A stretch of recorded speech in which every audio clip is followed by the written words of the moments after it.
Hello, everybody. Emily Aries here with Bossed Up, and welcome to today's Career Crush Q&A. I'm Emily. I'm so excited to be here hosting our weekly Career Crush chat with the marvelous Janice Omadeke, who you are all going to absolutely adore, just like I did when we first crossed paths not too long ago. Janice is the CEO and founder of The Mentor Method, an organization that connects millennial women with career mentors. We're going to hear all about Janice's career trajectory and how she got to where she is today, as well as peel back some of the layers around startups and gender and mentorship and all the ways in which she's helping millennial women really get after the careers that they love and want. So aligned with what we stand for here at Bossed Up, where we help women craft sustainable, happy, and healthy career paths. So I'm thrilled to partner up with Janice today. I want to welcome each and every one of you who are tuning in live with us and encourage you to make your voice heard throughout today's broadcast. I will be checking Twitter off to the side here. I've got our little Twitter chat up. So use that hashtag CareerCrush or tweet at me at BossedUpORG or Emily Aries. And you can tweet at Janice at The Mentor Method, and I'll make sure that your voice is heard and your questions are asked. Every Wednesday at 1 o'clock Eastern, we host a live Career Crush Q&A just like this one, where I team up with women who I have a career crush on and talk through how they've crafted careers with passion and purpose, something that is enviable and not so easy to do. So we're going to dive right in today, but thank you again for being here. And Janice, thanks so much for sharing some time with us today. Yeah, of course. Thank you, Emily, and bossedup.org. And hi, everyone. Really nice to meet you via this WebEx. Thanks so much for coming. So as Emily stated, I am the CEO and founder of The Mentor Method. Think of us as the eHarmony for connecting millennial women to career mentors. This is something that I started because it took me years to find the right mentor. And I did the traditional solutions like going to networking events or in-office programs. And I found that, well, first off, the networking events didn't guarantee that I would meet the right mentor. And the in-office programs just stopped at the surface and said, well, hey, Janice, you're a woman, and we have this other woman here, so that should be all we need to do for mentorship. And that's not what makes a good mentor relationship. And I want to change that for future leaders. I love it. I'm so excited. I myself have been privy to some really awesome mentorship programs, right? The kind of structured ones that they match make you kind of. And I've also found myself having to carve my own path, right? Trying to figure out how to find mentors that actually bring the skills and expertise to the goals that you're currently pursuing, and how much that changes over time is really huge. So I want to talk through first and foremost, this is like a coffee chat, right, with Janice and I. So we're going to go all over the place. So make sure that you tweeted us at Career Crush to make sure that your questions are answered. But, mentor as a term is so weird to me sometimes, right? Like the term mentor, what does it really mean to you, Janice? And why is having a mentor so important? Love that question. Great question. So for me and for the mentor method, a mentor is really, think of them as your career wing woman. So someone who is your ally through every single job transition you're going to take. So it's not just someone that is in your department now, it's someone who's going to see you through the next 5, 10, 15, however many years. A mentor is also someone who has a bit more or significantly more career experience than you, that you relate to and you feel comfortable with, and is someone who will give you that brutal honesty and that real career talk to help you become your best self. Yeah, that's such a great point. And I think right away to Sheryl Sandberg's chapter in Lean In called Will You Be My Mentor, which highlights just how awkward finding a mentor can actually be, right? Because being what a mentor is can be different for everybody. And finding that career wing woman can be a daunting undertaking. Like, how do you actually approach someone and forge an authentic relationship with people? That's a big part of what I talk about a lot at Bossed Up, and about how we help people forge those kinds of relationships that are power hours and bossed up boot camps, and something that I dive deeper into on our YouTube channel when it comes to how to share your story and network without wasting people's time. But Sheryl Sandberg points out that it is kind of intimidating to be asked or to ask someone to be their mentor. So how does the mentor method help, and how can you help sort of alleviate the awkward there? That is actually the mission of the mentor method, and that's 100% what we do. So instead of having you venture out and trying to scour through networking events or in-office programs to find a mentor, we've done the hard work for you. We have a very intensive screening process, and we find women who want to be mentors. And not only do we match people, but we match based on personality as well as the skills you want to develop. That way, you're more inclined to actually want to see your mentor beyond just your 1-hour coffee meeting or something. They become someone that you actually feel comfortable sharing your experiences with because you have a similar personality and can relate to one another. And it just reminds me about like the algorithms that go into online dating sites and how much relationship building permeates the personal and professional sphere. One of the big principles here at Bossed Up is that work, love, and wellness are connected. So at Bossed Up Bootcamp, we bring in a love and relationships therapist, and we tackle our love languages, which then completely inform not just our interpersonal relationships at home, but absolutely come to fruition at work, right? Those same communication preferences and likes and dislikes can be so instrumental in making a strong connection, whether it's for professional or personal gain. So I think that's such a great point. So Janice, I know that a lot of our bosses are fascinated by women who start up, right? The whole startup hustle, grind, business, bossly culture, whatever you want to call it, whether it's a side hustle, a pipe dream, or you're in the midst of pitching for investors, how you start a business is a really hot conversation for career transitioners who now are considering entrepreneurship as much as we're considering finding that dream job that might be out there. So tell us a little bit about what brought you to this point, and what have you learned along the way thus far when it comes to starting the mentor method? But really, what made you want to start your own thing to begin with? I always think that that's the most interesting part of what motivates a lot of us to do something like this and start your own company. Sure. So I'll try to give you a shorter version of the story. My background is in graphic design. However, I've always had an interest in the business side of things. So I always wanted to have that seat at the table and understand the financials, where the business is headed in 5 years, all of those little details versus just what was part of my role. And I recognized early on quickly that the best way for me to position myself for future promotions is to understand the business and to be able to deliver more value than just what's on my list of required skills from the job rec I applied for. So that being said, I ended up studying entrepreneurship from MIT and studying strategic management from Harvard. And at the time, I knew that it wouldn't be transferable to my current position. However, I just had this gut feeling that taking these courses and developing my skills now while I still had the time and resources to do it would be transferable in the future and position me for more leadership opportunities. That's such a great point. So if you're tuning in now and you, like me, I never thought I was going to start my own business.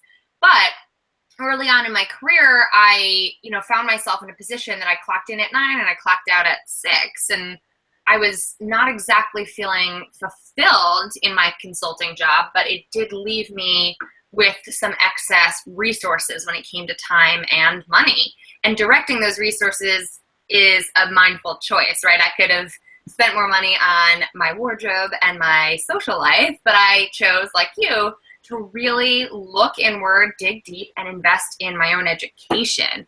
I think it was Warren Buffett who I read about, who spends an hour or 2 a day reading, just reading, right? So imagine the lifestyle of all of us hyper-connected millennials. I say this with 3 devices in front of me at one point in time.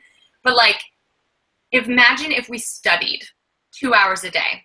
What a difference it would make in not just our skill set and education, but in that investment that absolutely has an ROI, has a return over time in our career trajectory or what have you. So if we can get out of that cycle, that voracious cycle of overwork and hyperconnectedness, and actually invest in our own education well beyond higher ed, right, or well beyond the confines of an institution, just how much that can really make a difference. So how did you tap into these courses, if I may ask, like for those out there who really want to know, like what resources did you find super transformative or helpful, whether it's courses or books or people or whatever that might be? Absolutely. So the way I came across the entrepreneurship course that I initially took was through this website called edx.org. They have a lot of free classes. I don't know if they're still free now, but at the time they were. And then I ended up going, I got accepted into MIT's Global Entrepreneurship Bootcamp because I had taken that course a few years ago. And in terms of the strategic management certification from Harvard, it was research. I spent hours, probably time I should have spent reading, but it was time that I knew was worth well spent in trying to find the right courses for me that would help me be an impactful leader when I would eventually be promoted into those leadership positions. I love that because, and don't should with the reading either, right? Like there's a million ways we should be everything to everyone. So I think you did exactly what you needed to do at the time. And judgment is not at all what this is about. So thank you for sharing authentically. But you bring up such a good point of being scrappy and being picky with where you invest your time and energy and money, right?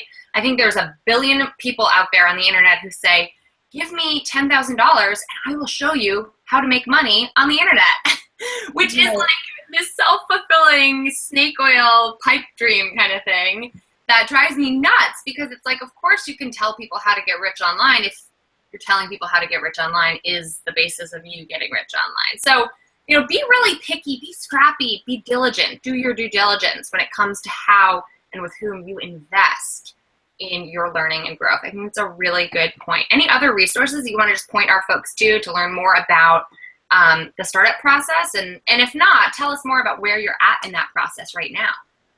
Sure. So there are so many resources. I feel like I could speak for the entire hour on that. Get involved in networking events you want to go into. So for example, the Mentor Method is a tech-based company. So I am at countless DC tech meetups, women in tech, women in leadership, professional development, anything that's related to the business you're starting, you need to start going to those and making a name for yourself in that space for the business that you want to run. Also, if you're able to get into some type of accelerator. So the Mentor Method was accepted into MIT's Global Entrepreneurship Bootcamp, and we're also in 1776 and Project 500, which is run by American University. And the resources that we've had from there have been astounding, just in terms of having that support. Method, we talk a lot about creating your career squad. Well, when you are starting a business, you need your entrepreneur squad too. Those people that you can talk to or email at 2:30 in the morning and know that they won't think you're crazy. They just understand the hustle is real and sometimes you have to do it. I think guys, build your squad. Totally. And we are so about that. And, it's interesting because when we first met, I saw in you someone who was good at balancing what I think of in terms of patience and impatience, right? The hustle is about being impatient enough to bust your butt and figure out that there's a better way to do this, right? I'm impatient with the status quo, so I'm going to make something better. I'm going to make something happen. I'm going to make something out of nothing. But also, on the flip side of that coin, having the patience to not just do your due diligence, but invite others into the process, rely on other people's expertise and support, and not be afraid to grow that community of courage around you and not think that you got to go it alone.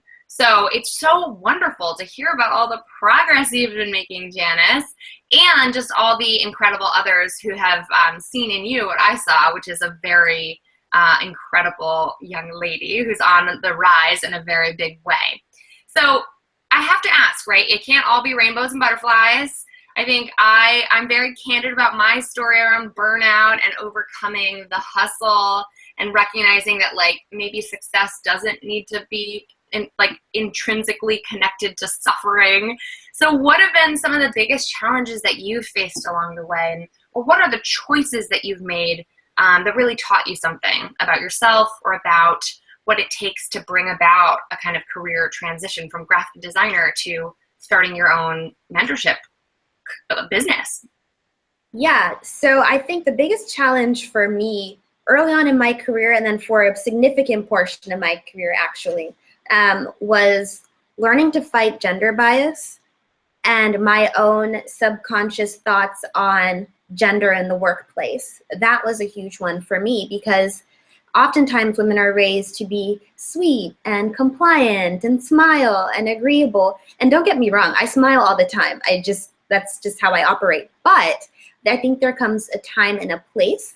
And in the workplace, you have to be a little stern sometimes, and you have to know how to clap back and stand up for yourself and be your own ally before you can start bringing people in to advocate for you as well, because you are your best member of your career squad at the end of the day. So I think the biggest thing for me was taking a step back and recognizing why I would be more hesitant to speak up. Right. And identifying ways where, let's say there was somebody else that I really admired for being able to speak up, taking mental notes and saying, okay, well, I like the fact that they pause before answering a question, or I like the fact that they will say, oh, excuse me, I wasn't done talking if somebody interrupts them. I took mental notes of what I admired about them and began practicing it myself until now it's second nature and a natural thing for me to speak up and speak my mind and ask for what I want, because no one on earth is a mind reader, right? So you kind of have to ask for what you want for those doors to open oftentimes, and then fight for it too. Definitely. And I think the best word that you mentioned there is advocate, right? It's the idea of, I started my career in politics. I started by advocating on behalf of issues and campaigns that I believed in, seeing yourself and your own career and your own growth and impact as a cause, right? Seeing your own pursuits as worthy of that same amount of effort and advocacy that you would bring to your best friend, right? It's really hard sometimes for us women in particular to go to the mat for ourselves, knowing that we would easily fight on behalf of a loved one or a child or a friend or, or our parents or the people we take care of. And the reason behind that is not that we're bad at this as women, it's that we understand that in a society where women are not raised to be assertive and where the qualities and characteristics that are entwined with leadership often run contrary, right? This inverse correlation between leadership and likability for women. So we know that when we risk speaking up or when we choose to be assertive, the world's not always sure if they like women who do that. And this is especially complex for women of color who have to deal with all kinds of stereotypes that white women get a pass on. So I think it's a really interesting point you bring up, and I'm so glad to hear that you're rewriting or rewiring that narrative and making choices to persevere anyway, right? To make your voice heard, knowing that some people might not like it every time, but you're also at the same time more likely to be seen as a leader. So it's one of those catch-22s that NPR's radio show, what's it called? The Hidden Brain just did a big podcast or episode on. We just tweeted it out yesterday on all of our social media channels, so check it out if you're tuning in today. And it's also one of the things that I train on the most about how to be a more assertive communicator, which is not an easy feat. That's great, Janice. So tell us more about how you're applying those skills right now in your business, because I think people really like to hear the behind the scenes of how you're growing the mentor method and how those who are out there can be of support to you in your efforts. Absolutely. So in terms of being support, we are looking for more mentors always. I think the more women that get on board with this mission to change the way women meet and connect with mentors, the better. So if you're not certain if you'd be a good mentor, or if you have more questions about becoming a mentor, please tweet me or find more information on our website, thementormethod.com. Now, in terms of using that skill set in developing my strength in speaking up for myself and being my own advocate, it's been extremely helpful in taking risks and putting myself out there for things that people may not necessarily think I'm qualified for. So for example, looking at, say, the prerequisites for getting into a course or getting into an accelerated program, and saying, okay, well, I have 9 out of 10 of these, and I think that I can really do the 10th one. So I'm going to apply, put a note in there saying, yes, I may not have this, but here's a laundry list of all the other reasons you should include me. Here's all of the value I add. Here's why this is such a great opportunity to invest in us and the mentor method and the way we're changing the way women get that professional development they need. And being aggressive in that without being a used car salesman, that's been extremely helpful. And that wouldn't have been possible had I not learned the fact that questions are free. You know, and putting yourself out there, yes, you may get told no, but for every 1,000 no's, all you need is that one yes.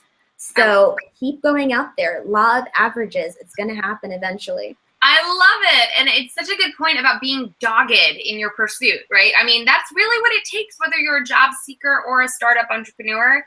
Being dogged, being, you know, your biggest advocate, your biggest fan is so key. And I have to say, like, the word aggressive always stands out to me because I often think that we use in common everyday speech the word aggressive and assertive in an almost interchangeable way. But I want to encourage folks who are on our YouTube channel page right now, or to go to youtube.com/bosseduporg, to look at this video I have on the difference between assertive and aggressive and why it's especially important for women leaders to be unabashed and be unapologetic about being assertive, because that is a characteristic so essential to leadership.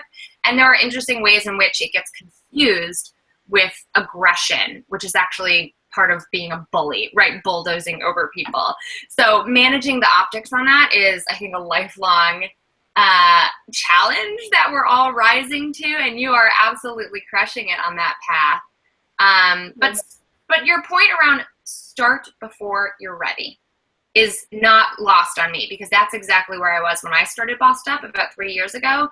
I actually had like a bro colleague walk up to me one day and really truthfully, just plainly say, what makes you feel even remotely qualified to do what you're doing with Bossed Up?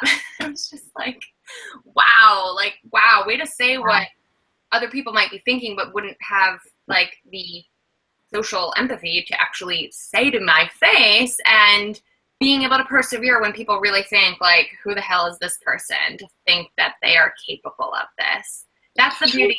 Yeah, go ahead. You know, I just think you got to do it. You know, if not now, when are you going to? I don't think anyone in this life is ever 100% prepared for anything. Yep. So just take the leap. You know, if you have that feeling in your gut, that's not a coincidence. You were given that calling for a reason. So hit it hard, go after it. I'm a full supporter of people pursuing their passions. Yeah. Even if you're not 100% ready. Right. Get out there. For your job, right? Like, it doesn't mean you have to bet the whole farm either, which is another thing we talk a lot about on my YouTube channel. It's like how to take, you know, low risk ways to experiment and get curious around career transition, not, you know, making it anxiety provoking. I just heard this amazing quote from this awesome actress whose name is escaping me at the moment. She's the lead female on Blackish, Tracee Ellis Ross. She was also on Girlfriend. She's also a fellow Brown alum, so I love me some Tracee Ellis Ross. She was just interviewed and talked about how she is just now starting to see the space between where she is and where she wants to take her career in life as inspiration and not anxiety. Right? We all have that difference. We all have that space between who we are, who we see ourselves to be, and where we are. and where we want to go, we can let that difference torture us or fuel us. And it's really up to you and up to you're hacking into your own mindset and figuring out if you're going to let that hold you back with paralysis and fear, or give you that swift kick in the pants so you can hit it and hit it hard. I love it. Fantastic. Well, anything else that you want to say? I know we're winding things down here. We just have a couple minutes left, but what other words of wisdom or advice would you give to women who are either looking for a mentor and looking for some support on that, or are inspired by your startup story and want to pursue an idea, especially in the tech space, of their own, where, hello, we need a lot more women to be hitting it hard there too? My first advice, naturally, would be to join the mentor method. And I'm not just saying that because it's my company, it's because it really is the next way to level up your career and meet the right people who will help you get there and answer those burning career questions. We have 3 mentor matching cohorts a year, and our next one actually starts here in the winter. So enrollment is open. And if you're watching this video, use promo code BOSS20 and you will get 20% off of your membership. Nice. And if you're interested in joining, would love to talk with you. Tweet me or visit our website, thementormethod.com, and I'm happy to answer any questions. Awesome. Fantastic. So I want to encourage our folks. I see a lot of retweeting and loving what you're saying, but I have not seen a question come in just yet. So this is your last chance to tweet at me right now and use that hashtag #CareerCrush to make sure that we get it in before we have to wrap. But Janice, it is so inspiring to hear from you and hear about your entrepreneurial journey, the way in which you are, really carving out a niche and having a rock solid impact on the lives of women who are looking to level up their careers. What about the cohorts that you've seen already has inspired you, right? Like amongst the women you've worked with already, amongst the mentors that you've connected people with already, what are some of the favorite stories you've heard or examples of women who have really harnessed the power of mentorship with your help? I am inspired daily with the generosity of our mentors. The fact that these women are in Forbes 30 under 30, Washingtonian's women to watch list, and all of these things, and yet they are so willing and ready to just off and focus solely on helping the women in which they're mentoring. It's so inspiring because it shows that everybody can pay it forward, and you can make time for what's important, and the fact that they're doing that is extremely humbling and inspiring. On our mentee side, actually, I'm inspired by how excited our girls are. Every time I check in with them, they're just so excited and they want to just continue learning more and be more involved, and now they're interested in wanting to give back as well. They're asking me, well, how can I become a mentor? Where can I learn to be a mentor for somebody else? How can I continue the cycle of giving back? And that's just amazing, because that's what it's about, women helping women. Love it. I couldn't have said it better myself. Thank you so much for your time today, Janice. And I want to say that, like you said earlier, thank you for the generous discount that you're offering our ladies. Head over to thementormethod.com to apply to be in the next Mentor Method cohort starting this winter. And where you can learn more about Janice and get in touch with her directly.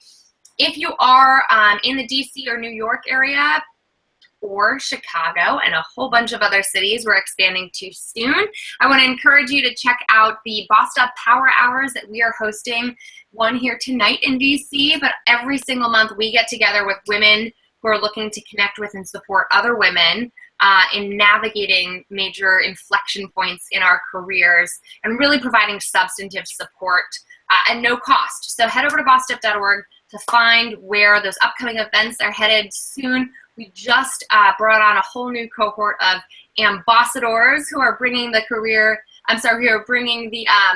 Power Hour program to a lot of different cities across the country, which is a really exciting part of our growth right now. And if you're really, really ready to invest in getting expert training and navigating big career transition points across, work, love, and wellness, the program for you is our flagship training program, Bossed Up Bootcamp. So head on over to bossedup.org/ boot camp. To learn more about that program, we're announcing our 2017 Q1 dates very soon, but our final one is happening in just about 1 month's time up in Boston, Massachusetts this time of year, next month, November, just before Thanksgiving. So if you really are ready to make a significant transition, just like Janice here has, and just like all the women that we feature on Career Crush have like crafted a career in life that is full of passion and purpose, head over and join us, join me, and join our expert trainers at Bossed Up Boot Camp soon. Janice, thank you again for your time and for sharing your story. Any last words? I just want to make sure you've got the mic last because you had such great, inspiring things to say today. Well, thank you so much for the opportunity, and I really hope to work with all of you soon. And by the way, yes, winter cohort, promo code BOSS20 for 20%. Enrollment ends December 16th, and we can't wait to help you meet the mentor you were meant to be working with. Love it. All right, y'all, you know what to do. I can't wait to talk to you again soon. Tune back here live with me every Wednesday at 1 o'clock Eastern for more Career Crush Q&A goodness, and I hope until then that you'll keep bossing. Take care and talk to you soon.